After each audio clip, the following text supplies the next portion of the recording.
या समारंभाला पूजन समारंभ म्हटलं तर मला जास्त आनंददायी वाटेल. परमप्रीतीचा धागा पूजनाने आणि भजनाने आपण साधत असतो. आपण पाहिलं असेल की संन्यास दीक्षाविधीच्या आनंदामध्ये ग्रस्तांनी दिलेलं, त्यांनी कमवलेलं स्वकष्टाचं निढळाचं द्रव्य ते मुकुंदराज बाबांच्या आणि कार्यक्रमाच्या आयोजकांच्या मार्फत या सर्व गुरुजनांना निमित्त करून ईश्वरार्चन करण्याचं भाग्य मुकुंदराज बाबांना मिळालेलं आहे. तो क्षण तुम्हा आम्हा सर्वांच्या वाट्याला यावा अशी अप्राप्ती भावत आजचा हा आनंदोत्सव संपन्न झाला असंही जाहीर करतो आणि आपण त्याचं टाळ्या वाजून स्वागतही करूया. इथे बसलेल्या प्रत्येकाला असं वाटतं की असं पूजन मलाही मिळावं, असं करण्याचं भाग्य मलाही प्राप्त व्हावं, परंतु तो पूर्वी आराधेला व्हावा की. आणि म्हणून ज्यांना अशा संत महंतांची सेवा असं पूजन करण्याचं भाग्य मिळतं त्यांनाच परमेश्वर जवळ होतो, त्यांनाच परमेश्वर जोडता येतो. आणि म्हणूनच आजचं हे पूजन परमप्रीतीचं नातं घेऊन आलेलं आहे. काय आहे परमप्रीती? परमप्रीतीचं विनाशकाळेही परहित निरदती परमप्रीती. त्याही पलीकडे बाबांनी मला परवाच एक अर्थ सांगितला, आमच्या भास्कर बाबांनी, वासने अनुरूप काय शब्द आहे तो? पुढीला माने. आणि वासने अनुरूप वासनेन रूप सुख पडे आणि पुढीला अशी माने, त्याला म्हणतात परमप्रीती. करणारा असं वाटतंय बघा, लक्षात ठेवा, पुढीला माने. इथे तुम्हाला माहिती नसते, आम्हाला सांगून ठेवतो, तुम्हाला माहिती असावं म्हणून. आम्हाला जेव्हा ते टोपं वगैरे घातलं ना, ही आम्हाला जणू काही उतटणे रूप अंतिक भोगायची वेळ आलेली आहे असं आम्हाला वाटत असतं. की कारण हा अस्थिपरी काही माझ्या बापाशी विहिली, त्या वंशाचे आम्ही अनुज आहोत, आम्हाला घेताना सुख नाही त्याचं.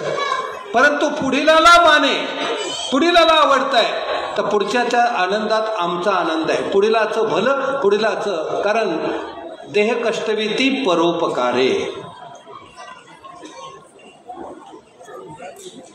पुढीला माने आणि वासने अनुरूप काय म्हटलं ते? सुख पडे.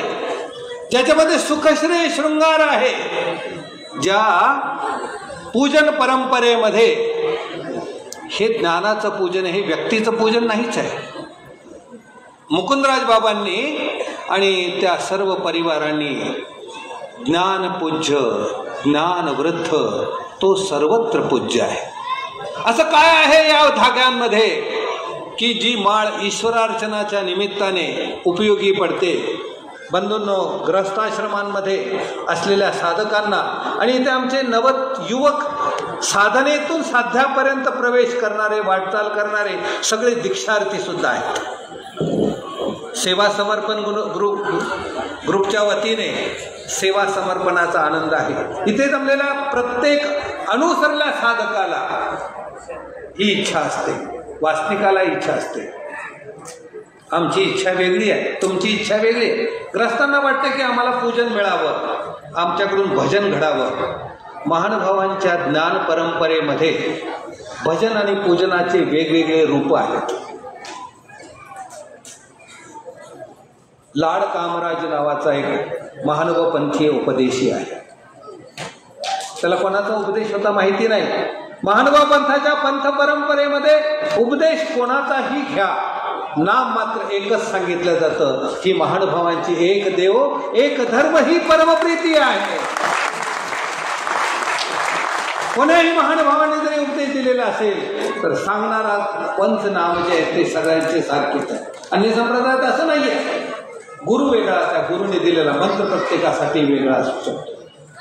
लाड कामराजाला महानुभाव पंथाचा उपदेश आहे. त्याच्याच दरबारामध्ये विसदेव नावाचा एक कामराजाच्या पदरी मुनी कमळाकर व्यासांचा अनुग्रहित दुसरा एक उपदेशी त्यांच्या घरी कामाला आहे. तो राजा आहे. त्यांच्या घरी कमळाकर मुनी कोठी व्यास यांचा एक उपदेशी विसोबास त्याचं नाव आहे. तो कामाला आहे. कर्मधर्म संयोगाने काहीतरी त्याच्यावर आळंच येतो. कानातली बाळी चोरली या सदरावर त्याला अटक करण्यात येते. लक्षात ठेवा, परमप्रीती साधायची आहे तुम्हाला, तर ती परमप्रीती साधण्यासाठी विनाश काळे ही पर हितनिरत ही बुद्धी असली पाहिजे. मुनी कमळाकर व्यासांचा शिष्य अटकेत आहे. दोघंही उपदेशीत आहेत. ही गोष्ट गुरुदर्शी व्यासांना कळाली. गुरुदर्शी व्यास आणि कमळाकर मुनी व्यास बिदर प्रांतामध्ये धर्मवार्ता करता करता बोलून गेलेले आहेत की माझा एक शिष्य आहे, त्याचं नाव विसदेव आहे. तो ग्रस्ताश्रमात आहे, परंतु त्याचा अभ्यास खूप चांगला झालेला आहे. शब्दाची जाण आहे त्याला, व्याकरणाचं ज्ञान आहे, आदर्श वासनिक आहे, परंतु कामराजाच्या बंदीमध्ये बंदी शाळेत अडकलेला आहे. ही गोष्ट जेव्हा गुरुदर्शी व्यासांना कळते, गुरुदर्शी व्यास त्या कामराजाच्या दरबारामध्ये भोजनाच्या निमित्ताने जातात.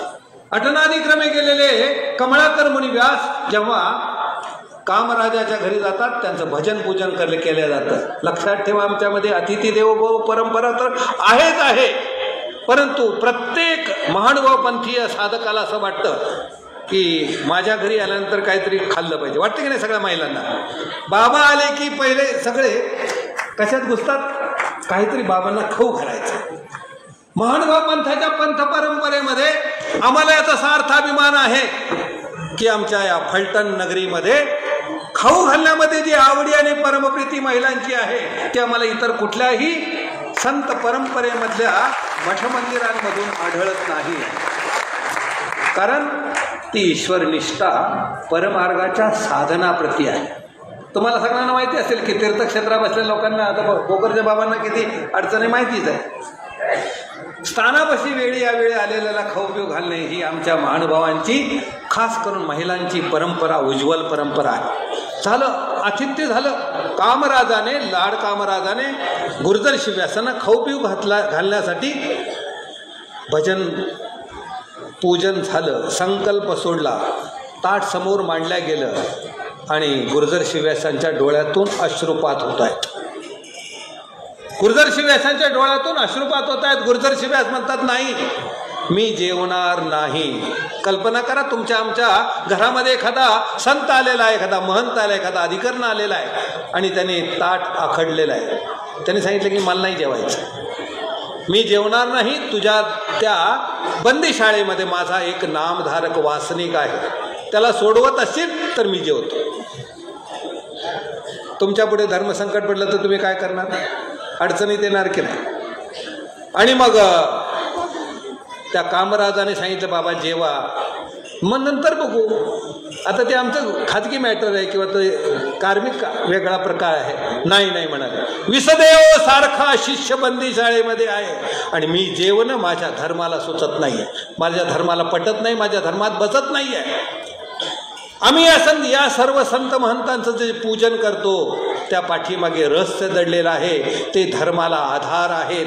तुमच्या धर्माला सुरक्षित ठेवण्यासाठी त्यांच्या हातातली गाठी काम करत असते. बंधूंनो, आज दीक्षार्थीच्या धर्मसिद्धीसाठी एवढे सगळं जे गुरुकुळ जमा झालेलं आहे ते कशासाठी आहे? त्यांच्या हातातली गाठी, त्यांच्या हातातलं स्मरण हे त्यांचं धर्म संरक्षण आहे. आता धर्मसंकट पडलं, शेवटी त्यांनी सांगितलं, बघा आमच्यामध्ये कुछ पाने के लिए कुछ खोना पडता है. कामराजाने सांगितलं की मी सोडतो, एका अटीवर सोडतो. ते जर दीक्षा घेणार असतील तर मी सोडून देतो त्यांना. आता पुन्हा प्रश्न पडला आणि मग गुरुदर्शी व्यासांनी सांगितले काय हरकत नाही, हो तू सोड त्यांना, मी ते दीक्षा घेतील. एवढा विश्वास आमच्या महानुभावांचा आहे. एखादा आदर्श वासनिक आमच्या हातातल्या गाठीने अनुसरणापर्यंत नाही, मोक्ष मार्गापर्यंत वाटचाल करू शकतो. हा आत्मविश्वास आमच्या महानुभावांच्या धर्म आणि धर्मीयामध्ये लक्षात ठेवा. गुरुदर्शी व्यासांनी शब्द दिला, विसलेवांना सोडण्यात आलं. हेच विसोबास पुढे विश्वनाथ बास बाळापूरकर म्हणून महानुभावांच्या ग्रंथ परंपरेमध्ये प्रमाण पुरुष म्हणून झाले, ज्यांनी ज्ञान प्रबोध हा ग्रंथ लिहिलेला आहे. ती आमची ही उज्ज्वल परंपरा आहे. आज आमची दीक्षार्थी जी बालभिक्षुक, जी बालसन्यासी दीक्षा घेते आहे, अशी एकाएकी घेत नसते. अशी एकाएकी या वाटेने इथपर्यंत येऊ शकत नाही. आम्ही त्या गुरुदर्शी व्यासांच्या परंपरेतले असलेले जे साधक आहेत की ज्यांची विसदेवांची विश्वनाथ बाळापूरकर नाम संज्ञा होऊन त्यांचा उपयोग तिन्ही स्थळांच्या कार्यकर्तृत्वामध्ये सुद्धा उपयोगी पडलेला आहे. हे महानुभावांच्याकडे असलेले बालसन्यासी वात्सल्यासह अभिष्टचिंतनाने धर्माला उपयोगी जातात. परमार्गाच्या सेवेला, परमार्गाच्या सन्निधानाला आणि ईश्वराच्या आनंदाला पात्र होण्याचा मोठा अधिकार आम्हा महानुभावांच्या स्मरण साधनेमध्ये आणि अभिष्टचिंतनामध्ये आहे. त्या परंपरेमध्ये आम्ही अनुज आहोत. त्या परंपरेमध्ये आम्ही स्वतःला अनुभवलेला आहे. आम्ही स्वतःलाही अनुभवलेलं आहे. मुकुंदराज बाबांसह या व्यासपीठावर माझ्या माहितीप्रमाणे 10-11 गुरुबंधू आहेत. काय आहे आमच्याकडे? आमच्याकडे आमच्या गुरु निमित्त सुहृद आणि उपकारक यांच्या अभिष्ट चिंतनाची शिदोरी आहे. यांनी घडवलेल्या मढवलेल्या, आणि लक्षात ठेवा, गुरुनिमित्त जास्त घडवत नाहीत, त्याच्यापेक्षा जास्त घडवतात गुरुबंधू हा जो असतो, गुरु भगिनी ज्या असतात, त्या माणसांच्या जीवनाला आकार देण्यामध्ये सगळ्यात महत्त्वाच्या भूमिका निभावत असतात. आणि म्हणून सार्थ आम्हाला याचा अभिमान आहे की आम्ही घडलो. गुरुनिमित्ताने तर घडवलं असेल, पण सर्वात जास्त घडवलं तुमचा मित्र असतो की नाही, लक्षात ठेवा. तो तुमचा साथी नसतो नुसता, तो सारथी असतो. आणि जो सारथी असतो ना, तोच माणसाच्या जीवनाला आकार देऊ शकतो. मला मुकुंदराज बाबांनी परोठली कशी गाठ बांधायची हे शिकवलेलं आहे माहिती तुम्हाला. आता इथं असलेल्या, समोर बसलेल्या किती जणांना परोठलीची गाठ मारता येते? मी हंसराज दादाकडून शोधणं कसं शोधावं आम्ही चॅलेंज देऊन सांगतो, आजही सांगतो. समोर बसलेल्या किती जणांना शोधणं, हातात धरून पाणी शोधता येतं. मला शोधणं कसं धरायचं आणि पाणी कसं गाळायचं गुरूंनी नाही सांगितलं. आम्हाला तर आमच्या बाबांपुढे तर समोर उभं राहायची सुद्धा हिंमत नव्हती. पण हे शिकवलं कोणी? गुरुबंधूंनी शिकवलेलं. जीवनामध्ये सारथी असला पाहिजे. आणि हे सारथ्य गुरुबंधू आणि गुरुभगिनीच्या रूपाने परमार्गामध्येच मिळू शकतं. आणि ही परमार्गाच्याच कूपकाठीतून आम्ही सर्वजण घडलेलो आहोत. मुकुंदराज बाबांच्या धर्मसाधनेसह त्यांच्या गुणोपकारांची आठवण करत, त्यांनी या सर्वांनी गुरुकुळांनी घडवलेल्या धर्मीयांची आठवण करत, यांचंही अनुसरण ज्या मोक्षमार्गाच्या वाटेने वाटचाल करणाऱ्या बबलीताई आहेत, सिंधुताई गुराईच्या रूपाने रंगूबाई आहेत, यांचं काय काम, यांनी काय केलं या जीवाला आकार देण्यामधला अनावश्यक भाग कमी करून फक्त चांगला भाग ठेवणे, एवढंच काम त्यांचे अवतीभोवतीचे साधक करत असतात. त्यांचा हा अनुसरण धर्म सिद्धीला जावं असं प्रभू श्री चक्रधरांच्या श्रीचरणी प्रार्थना करतो आणि माझे 2 शब्द संपवतो.